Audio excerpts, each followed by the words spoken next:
Physical activity is a solution to all of your problems.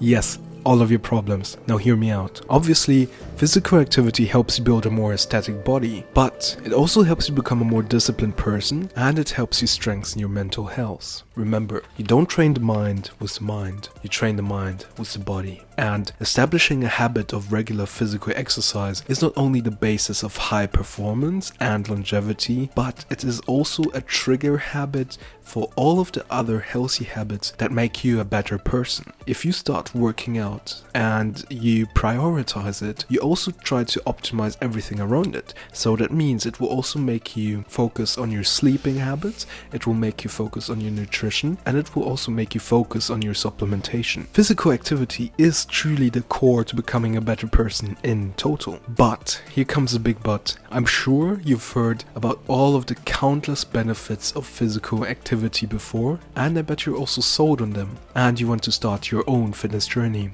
Probably you don't know where to start, and that's why I will be sharing the things that I wish I knew before I started my fitness journey 7 years ago.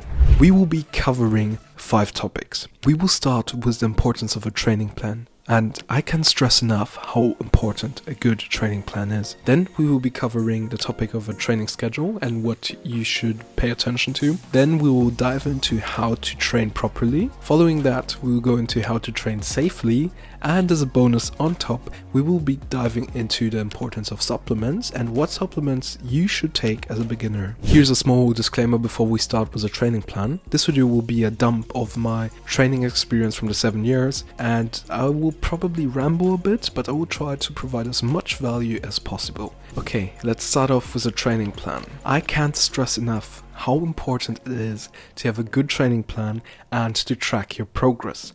Why? Let's say you trained legs 2 weeks ago. If you didn't track your progress or what weights you used the last time, you'll be starting off in the dark. And that does not only mean that you won't make any progress, but it also means that it might demotivate you if you don't see any physical adaptation in the future. And here is where a lot of aspirations die. Here's where a lot of newbies quit the gym. They work out for a couple of months, but they see that they make no progress. But how can they make progress if they don't focus on the number one principle of physical exercise, and that is progressive overload. Progressive overload means you either increase the weights, you increase the amount of repetitions you do for a certain exercise, and in total you increase the volume that you do for a certain muscle that makes it grow. And to optimize progressive overload, you have to know where you left off. How does a good training plan look like? For that, I've brought out my phone and I'll be sharing the screenshots right here. How I track it is I start off by writing down what day I'm training and what muscle groups I am going to focus on that specific day. Then I want to track what exercises I'm going to do. Let's say I'm tracking it for my back and my biceps. That are basically your pull muscles, and we'll dive into some training schedules or training splits you can do later on, but this would be a classic push-pull legs training split. And the pull part that combines your pulling muscles, so your back and your biceps, you want to have a good variety of exercises so that you can cover all parts of your back and both heads of your biceps and your brachial. How you do that is you track how many exercises you want to do on a specific day, how many sets you want to do. As you can see in the table, I have set 1, 2, 4, or how many sets I have there. And then I track how much weight I'm using for the exercise times how many repetitions I do for that specific exercise. And this is like the most basic and also most effective way of tracking your progress. I mean, you could use other apps for that, but this one gives you the most freedom of how you want to track your exercise and your sets. Now that we have covered how a training plan could look like and how you can track it, let's move on to how you can structure a training plan, because there are obviously 100 million variations of tracking a plan, but what I want you to focus on is to find out what your training goals are. If you want to maximize hypertrophy, then a push-pull legs split is optimal if you train 6 times a week and hit those muscle groups twice a week. If you're advanced, it's pretty good. But if you are a beginner and if you want to focus on explosiveness, or if you want to focus on speed or endurance, then obviously you don't have to focus on a bodybuilding split only. Here is where you can fit in exercises that you're interested in, like some treadmill work, some other endurance stuff, HIIT training, or whatever tingles your fancy, or whatever it's called. That's something that I want you to consider. Now let's move on to your training schedule. Let's get this out of the way. There is no one training schedule for everyone. When do you work? What are your goals, as already mentioned? And what other responsibilities do you have, or other priorities in life do you have? Like, do you have to take care of your siblings or your children or whatever? It all depends. That's why you have to write down what your goals are. You have to write down when you can train and try to establish a training schedule that you can really keep at. Because if you start a push-pull legs training schedule where you have to be in the gym 6 times a week and you don't do that, then obviously you'll get demotivated and you will stop training 2 months into your journey. So get that straight, write down what days you can be at the gym, how long you want to train. As a small tip here at the side, a good training session is around 1 hour. Yeah, I wouldn't train more than an hour because then you start to fill it with too much junk. That's why 1 hour is good. If you can, 2 to 3 times a week is great. And if you're a beginner and want to focus on your entire body to build a balanced physique or a good basis in the beginning, then do that. To keep things short, I will leave a free PDF in the description of this video where I will be listing some of the training schedules that you can follow with my top recommendations for beginners in the top. And if you're interested in more about training schedules and what I would recommend to you, you can either leave a comment or I can make a more structured video in the future, and then we can talk a bit about training schedules. So for now, let's leave it at that and let's move on to the most spicy part of this video, being how to train properly. Okay. How do you train properly? Let's consider this scenario. It's your first training day. You're anxious. You don't know where to start. You don't know what to do. There's so many people in the gym. How do you not look like a complete newbie?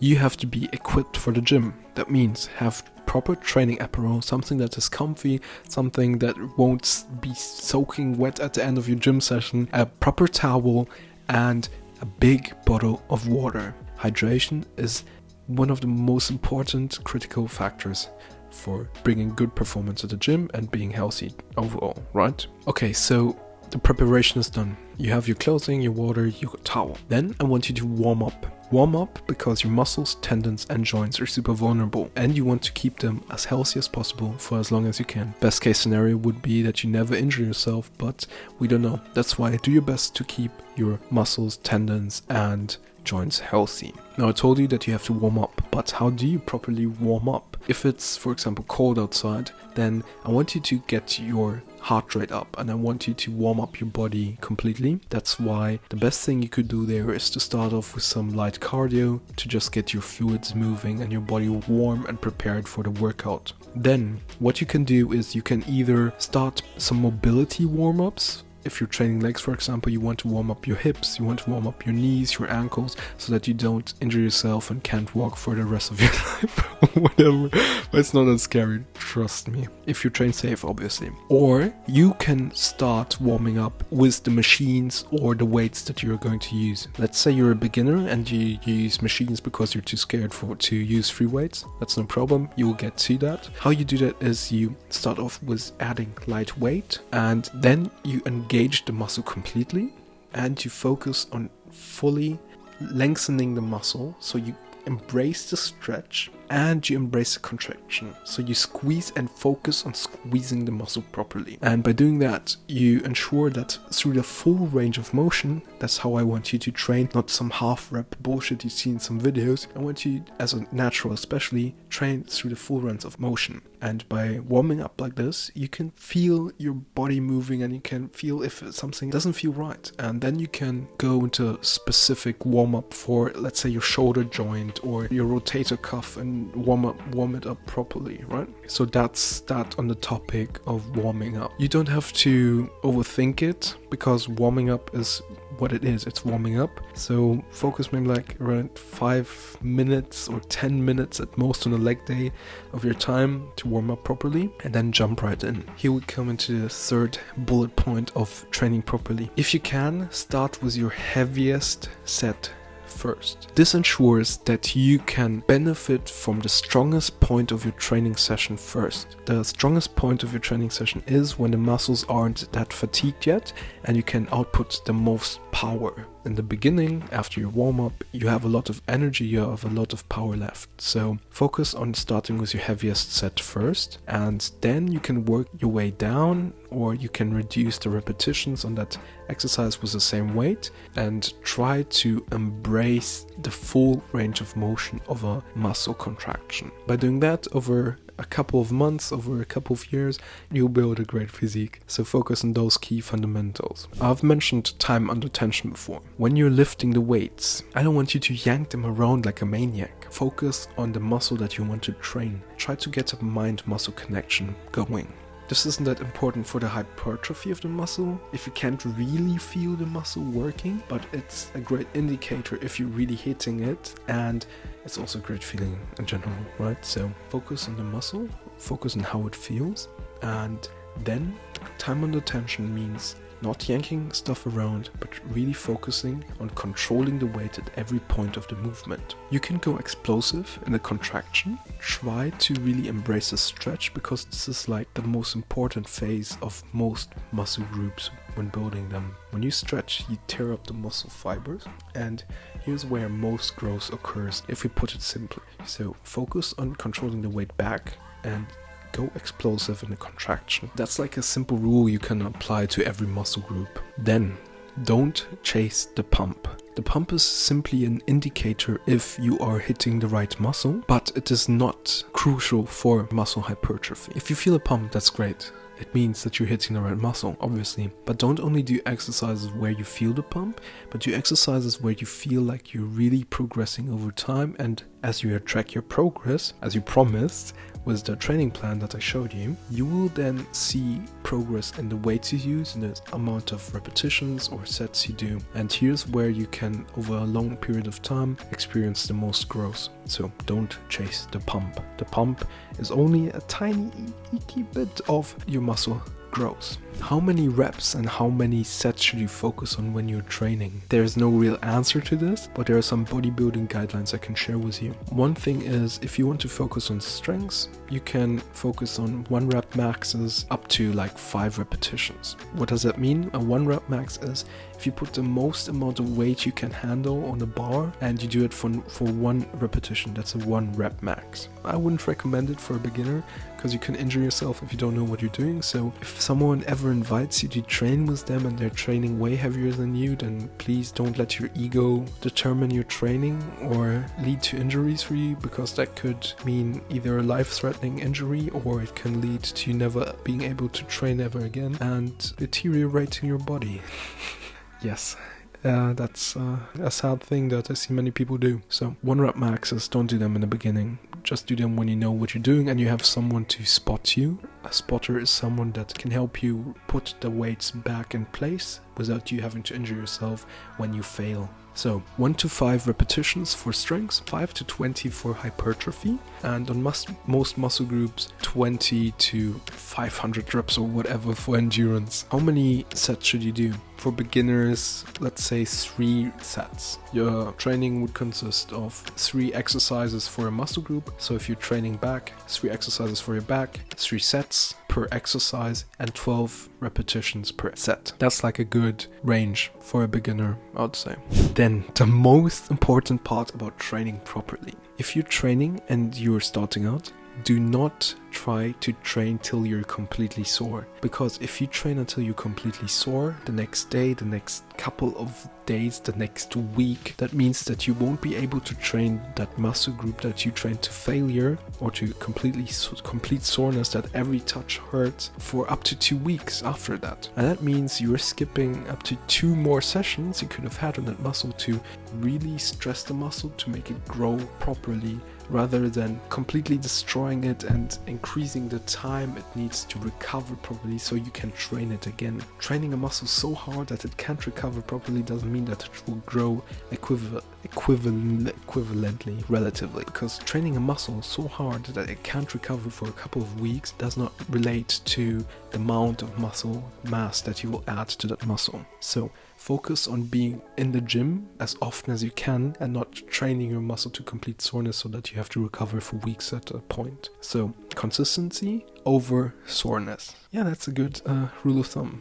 Now that we've covered the second part of this video, let's dive into how to train safely. If you are a natural lifter, I have been training for 7 years now, as I said, and I am natural, obviously. You want to maximize the time that you can be training for, because you don't grow as fast as someone that is enhanced. You can't train as intense as they can, you don't get as strong as they do, but you are way healthier than they are. That's a good benefit of that. You want to establish a habit of training for your entire lifespan. That would be the most optimal path for you as a natural lifter, because think of it as a house that you can only build once. You can't repair it. The more work you put into building the foundation, that means the more work you put into building your muscles, into strengthening your bones, into strengthening the tendons, the higher the standard of living you will have at an old age. That means if you put in a lot of work into your body when you're young and you strengthen your health, the healthier you will be when you age. So as a natural, the big benefit of starting weightlifting when you're young is that you have better chances of staying healthy for a longer period of time. And that's why I want you to be in the gym as long as you possibly can. Training safely is your number one priority. If you enter the gym and you feel like you're not recovered fully and that you might injure yourself if you do one more repetition, if you do one more set of an exercise, then stop there immediately. Please listen to your body and train responsibly. If you injure yourself, let's say you train too heavy and you injure your rotator cuff. Oh, this is one of the most common injuries. You might not even be possible to ever train your shoulder and your chest again, because this rotator cuff is crucial for all of these shoulder including movements, and that does not only affect your training but it's your daily life.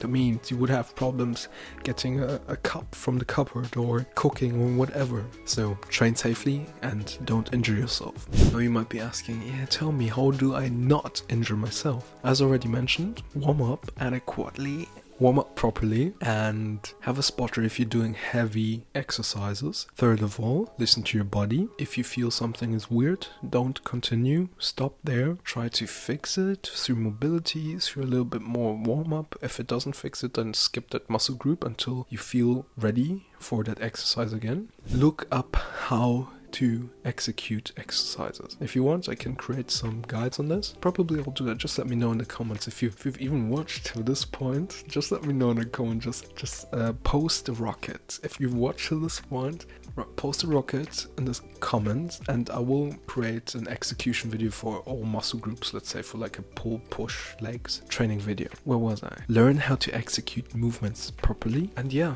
hydration is key. Those are the most important things that you should consider when you want to train safely. As already said, the most impressive looking lifters are those that's been training for decades, and they can only train for decades if they don't injure themselves. That's why please consider the points that I've mentioned and always train safely. Do it for yourself, do it for your children, do it for your nation.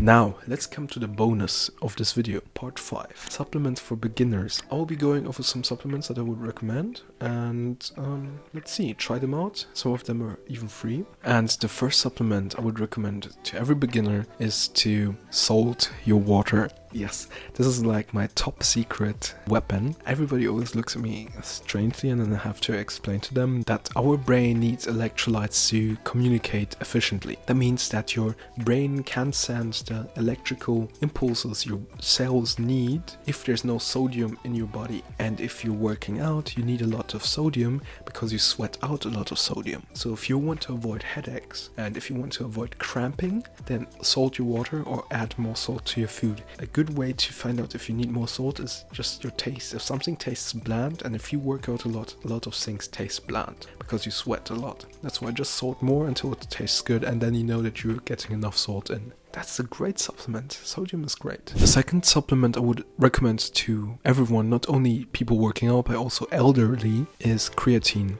Because creatine is not only used as an energy source from your body to increase your workout performance, so it gives you more energy and you can have more intense workouts, so you can focus more and be stronger and progressive overload and blah blah blah, so your workouts are better. Creatine is not only important for your body as an energy source, but it is also good for your muscle cells because it hydrates them, and when your muscle cells are hydrated they look fuller and more pumped. That means it has an aesthetic benefit, so take your creatine if you want to look better. The reason why I would recommend it to every person on this planet, especially women, is not only because of the effects that creatine has on the mood for women especially, but also because of the bone density and the brain boosting effects that creatine has. I can also make a video on this topic, and for that I want you to post a rabbit in the comments. That's the second supplement, so salt and creatine. The third one is magnesium and calcium.